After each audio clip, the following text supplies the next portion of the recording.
Hi, welcome back to High on Utah. I'm Heather Groom, and today I want to talk a little bit about seller finance. I get a lot of questions about what is seller finance? When is it good to do a seller finance, whether you're on the buying or selling of a property, which side you're on? And then people ask a lot of times, what's the difference between a lease option to buy and seller financing? So I want to kind of go through all of it in just a few minutes. And let's talk about what seller finance is. So, first, I want to give you a little bit of background, a little history. Seller finance in the last few years has become more of a popular option, probably just since interest rates shot up. When things kind of shot up overnight, that's when we started seeing a lot of requests about seller financing. And there are certain people out there. I have some clients that are investors, and that's all they do is they look for like properties that are seller financed. And so there are people out there, and I'm just gonna lay it out there straight out here. There are some people that I feel have maybe taken advantage of others through seller financing, and that's one reason I want to make this clip today about it. There are some schmarmy people out there, and it's not necessarily that they're even licensed realtors. You get sometimes investors, maybe they've approached you about it, or they've approached somebody you know. You have to be a little careful. And so I first want to give you that little caution right there. Is that there are people that kind of know what they're doing. There's people that don't know what they're doing when it comes to seller finance, and especially even in real estate world, there are realtors that don't understand seller finance, and maybe they haven't done it, and you need to be really careful about that as well, because again, these are binding, lawful contracts that you're entering into. So, kind of giving going back to the history, it became pretty popular when rates were just flying up overnight because a lot of people had closed on properties or refinanced their property, maybe at even like 2.75%, 3%, 4%, at a lower percentage than they could get right now. So people were starting to enter the market and asking sellers if they would be open to a seller finance. Now, I want to be clear. If somebody has approached you about it or what you've read, sometimes you'll hear people say, well, we want you to carry the note for 10 to 30 years, right? They want long terms.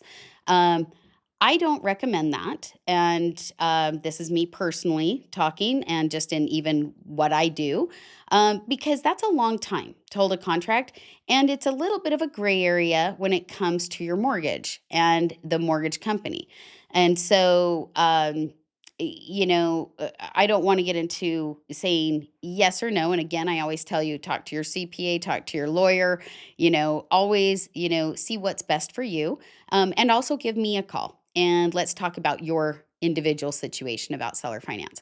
So, again, kind of going back to that history piece, when rates were going up, people were coming into the market. And right now, banks have traditionally, they really like W 2 kind of employees, right? They love people that have a very salaried type position, like maybe you've been a teacher for 20 years, maybe you've been an accountant for 30 years. Like they love stability. So the people that really struggle with conventional financing are people that usually are self employed or have maybe at times where they get a low base pay but huge bonuses, and maybe it's dependent on like market or closing like sales positions, right? And so those are people that oftentimes like seller finance, and it can be a good thing for you. So if you are in that position where maybe you own your own company, your own business, maybe you don't qualify for a great rate through a traditional bank, then seller finance really is probably a good option for you. So again, give me a call. Let's talk about it. But going back in that history, when rates were shooting up, people were saying, "Well, I want to move, but I don't really want to sell my house right now." Or maybe there's kind of an in between. So years ago, the things that were popular were more like a lease option to buy. So getting to that question as well, people would ask me, they would say, okay, can I get lease a property with an option to buy it? That has become less popular these days. And the reason is because there's not a lot of skin in the game for somebody who's doing a lease with an option to buy. In fact, I just had a client ask me about that just recently, and they wanted to maybe lease a $3 million home and then have the option to buy it. Now, the reason that the sellers are not going to want to do that is because they're saying, okay, I have this property. You're going to tie it up. You're going to give me, even if it's 8,000 a month in a rent.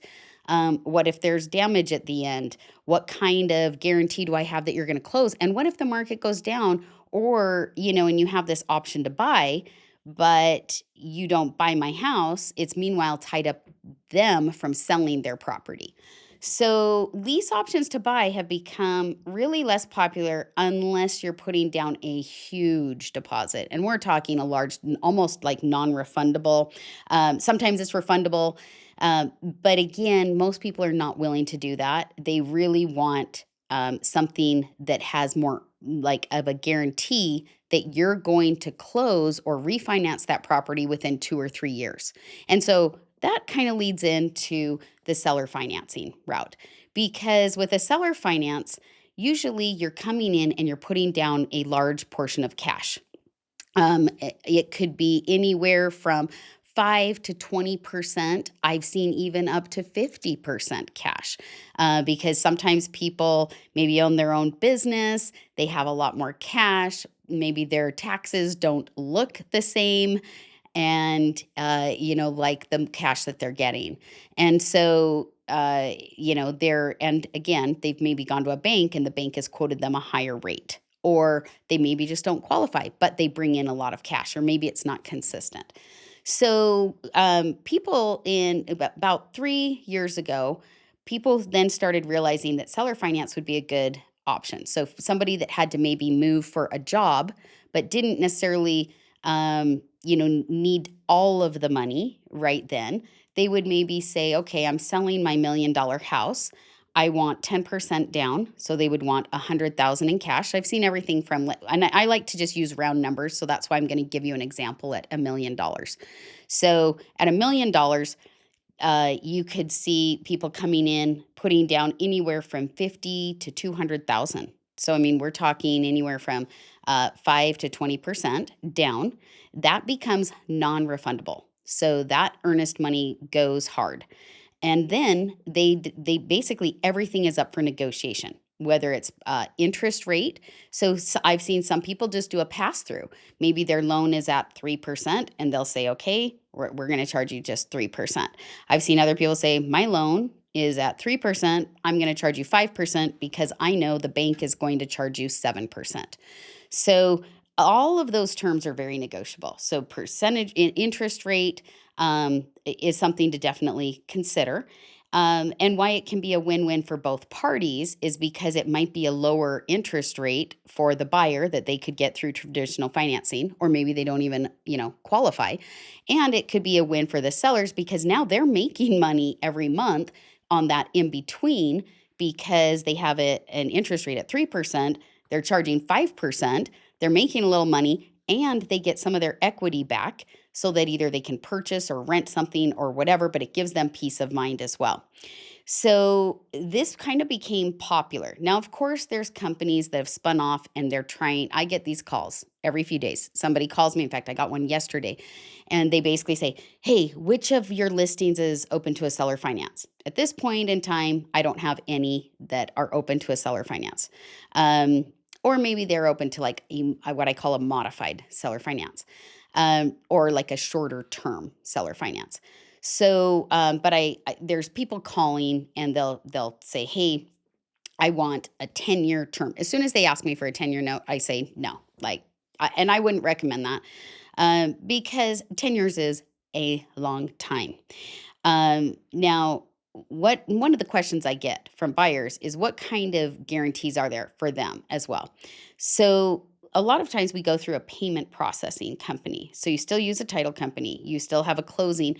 We go through a payment processing company. So both parties then it's very clear that the payment processing company, pays the mortgage. They also collect the payment from the buyers and they disperse payments. So it works out, usually it costs about $30 to $50 a month to run that. But highly recommend doing it that way. I don't recommend doing a seller finance where you're like, oh, okay, so and so is going to maybe mail me a check every week or two. That to me, I like to take out the risk of it. So, I should say, lessen the risks. So, when sellers come to me specifically and they say, "I'm worried that the buyer may default." Now, this may sound crazy, but it actually would highly benefit them if that buyer defaulted because they would get back the property and they would get to keep that huge down payment. So if somebody came in and gave 100,000 non-refundable cash, they would keep that 100,000 plus they've been making their mortgage payment and then they would get the house back. And when they get the house back, usually it's appreciated in the meanwhile and they made that 100,000. So most people would be like, yeah, that's a great thing because then, that they would get that extra money and they would still be able to sell the house. Um, so that's why buyers are highly incentivized not to default because they would be out their money that they've put down on the house and they would also, I mean, they would have nothing to show for that and they would not have the house as well. And there's ways that we can do the documentation to make sure it doesn't get, dragged out in court because people come to me and that's the other concern they have is they say if they default, is this going to take years and years? So just know there's ways that we can do this to protect both parties as well. And so usually right now in this market, we've been talking about interest rates going down now for quite a while, and we do know they are on their way down. So, most times when people are doing a seller finance, they know that they're going to refinance within 2 or 3 years, even 1 to 2 right now. So, the seller finance deals that I have personally done, most of them involve notes or contracts of what I call like a balloon payment or a conversion within 1 to 3 years. I do not recommend going, this is me personally, going much more than 3 years because a lot can change in 3 years for all parties. And so you don't necessarily want to be tied up. I've had one where somebody was selling a business. And so that's why they needed like a 1 year runway, right? Or 18 months so that they could sell their business, have more cash, get, conventional financing as well. And so that makes sense. So a lot of times, like 1 to 3 year notes are probably what I would recommend, kind of for all parties as well. Just because there is always some risk, and it could be some brain damage. That's what I like to call it, just because, you don't want to be having to stress about it. But going through the payment processing company does really help because it's very consistent. You're going to get notified if somebody didn't make a payment right away. So there's a lot of kind of protection in that as well. So kind of going back, we're going to see less seller finance deals we're already starting to see fewer of them because now people are saying, hey, I'm going to be able to refinance probably in 6 months to 12 months. And rates are coming down lower, right? So as rates come down lower, then the seller finance option is maybe not as appealing because people could, go and get a conventional loan and only put down 3.5% on it. And so in that situation, that's better than if they did a seller finance and were required to put 10% down. So it just kind of depends on the situation. But we are seeing kind of a last minute scramble right now from people that are calling and saying, hey, whether it's an investor or whether it's just somebody who's saying, hey, I know my finances are changing in the next 1 to 3 years. And so I need this kind of a situation. And a lot of times it's benefited my clients, in a very big way. Like it's also a way sometimes to get around a contingent contract. So in one situation I have even right now, there's a home. They basically are selling it. They didn't need the money right then. And the person that was buying it said, hey, I'm selling my house right now. I'm confident I can sell it in the next few months, but I need a runway of about 6 months. And so we wrote up the contract. So it's a seller finance for about 6 months, where she needed a place to stay immediately. It was the perfect floor plan because she has aging parents and she has two master bedrooms on the main level.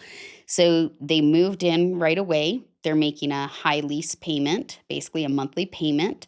And then what they're doing is she also came in and put down probably about, I think if I remember right, about 10 to 15% down on the property. So that's a huge, nice chunk of money for my clients. And then she has 6 months. And that way she's not too stressed either about selling her property. She knows she can do it. She has a lot of other cash. She has resources that she can tap from if she even needed to make both payments at the same time. But she doesn't want to. And so that's the buyer. And so she's coming in for on my seller's property. She's, purchasing that. And she has until March of next year in order to convert her financing into whatever she wants it to be, whether it's that she's paying cash, because when she sells her home, she may have enough cash to put down that she may just not even have to do financing at all, or maybe she'll do a small loan, but it gives her options. It also buys her time. And so it's a win for her as a buyer. Now she's able to take care of her parents. She has a 6 month runway. And then also it's good for my sellers because they've got somebody else making that payment. It was a vacation home that they were selling. And so, it wasn't their primary residence. But now they've got somebody coming in, making that payment. It's less stressful for them. And they know that she's going to convert that over. So that's just one example of a good seller finance situation. So if you're curious to know more about seller financing, give me a call because, again, this is something that some realtors do not understand or know about. And if they don't have history with it, you need to be very careful. And again, I always tell you, you know what? Definitely talk to your CPA, talk with your lawyer about it. Not all lawyers understand seller finance too. So I can always give you a recommendation of a lawyer you can talk with, or maybe a title company. So I have certain title companies that I use for seller finance deals as well because you want to make sure that all the paperwork is accurate. You want to make sure that everything is done. And these are harder to negotiate and longer. I want the one other little note. When I usually get an offer for a seller finance, like if I'm representing the seller, a lot of times what happens is, it can take weeks to negotiate because there's a lot to negotiate. There's a lot of detail. These are a lot of work for me as an agent. This isn't something like I can go onto the MLS and just, find something, write it up really quick. And sometimes they do happen quick. So to be clear, they can be very quick if both parties are very familiar with the system and comfortable with it, whether that's the agents and also both the buyer and seller. But if not, and sometimes there's people that they need to really readjust or look at their cash. Like in some situations, I've had people come back and say, you know what, we thought we could put down 20%, but actually, after looking at it, we really need to come in and do 10% down. So there's a lot of negotiation that goes in. I've sometimes put something under contract in 24 hours that's a seller finance. Sometimes it's been a matter of weeks. In one situation, it actually took months because they came in, they kind of couldn't see eye to eye for a little while, and then it just kind of fell apart for a little bit. And then they came back and said, okay, we're willing to renegotiate. We got both parties at the table. We renegotiated a deal and it ended up working out. So, it took a little while. So just know this is a certain niche area within real estate. And you definitely want to make sure that you have somebody representing your interest. And I am always very clear with my clients. If my clients are buyers or sellers, I tell them these are the pros and the cons of it. And you want to make sure that your agent knows if it's the right situation for you. And sometimes it doesn't make sense for them. Like I've talked to some people where they've been completely closed to it and then they've said, "You know what? Maybe I could do that." And then there's other times where I can say, "You know what? This is not going to be in your best interest right now." And so you really want to make sure you find somebody that represents you for what you need and what's best for you at that time. So if you've got questions on seller finance, definitely give me a call. I love to talk to you about it. I can tell you if it's the right option, or a good option for you. And I can kind of walk you through that process and what that would look like. And again, we may or may not see as many of these. Like they will always be around, as far as I know, unless we have some new kind of banking rules and things that restrictions maybe that come out, which is always possible. But in the end, I think you will see seller finance like it's here to stay. I call it, it's like reality TV, when reality TV made a debut and, people were like, oh, it's a phase. Now I'm like, reality here, TV is here to stay. Seller finance is here to stay. We're just going to see the terms change. We're going to see the timeline change. We're going to see how much money is, required to put down, possibly change, like depending on market conditions. So if you're thinking about this or you know someone who is, definitely give me a call. I'd love to chat with you about it. And I'm here to help through all of those things. So thanks so much for tuning in today. And this is an episode with High on Utah. Subscribe. We'd love to also hear from you. I love getting your questions because it helps me know some of the topics that I can talk on and help clarify. So if you've got questions, also send them to me. Thanks so much.